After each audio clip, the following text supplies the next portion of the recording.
உங்களுடைய இந்த பொன்னான நேரத்துக்காக நன்றி. நம்ம இன்னைக்கு பார்க்க போகிறது ஒரு சூப்பரான மட்டன் சுக்காக்கே டஃப் கொடுக்குற வேர்க்கடலை சுக்கா ரெசிபி தான் பார்க்க போகிறோம்.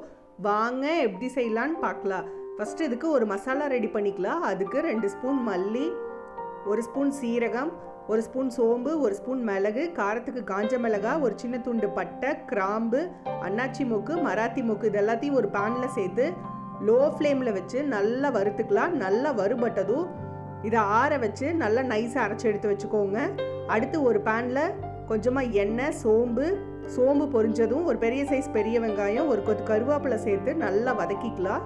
நல்லா வதங்கினதும் 1 ஸ்பூன் இஞ்சி பூண்டு பேஸ்ட் சேர்த்துக்கலாம்.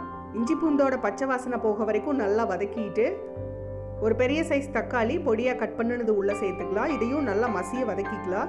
நல்லா வதங்கினதும் நம்ம அரைச்சி வச்சிருக்கிற பவுடரை உள்ளே சேர்த்துடலாம். அடுத்து 1 கப் வேர்க்கடலை 80% வந்து வேக வச்சு எடுத்துக்கோங்க. குக்கரில் 2 விசில் விட்டு எடுத்தீங்கன்னா கரெக்டாக இருக்கும். வேக வைக்கும் போது லைட்டாக உப்பு சேர்த்து வேக வச்சுக்கோங்க. உள்ளே சேர்த்துட்டு இப்போ தேவையான அளவு உப்பு சேர்த்துக்கலாம். ஆல்ரெடி உப்பு சேர்த்துருக்கோம், அதுக்கு தகுந்த மாதிரி சேர்த்துக்கோங்க. கொஞ்சமாக மஞ்சத்தூள்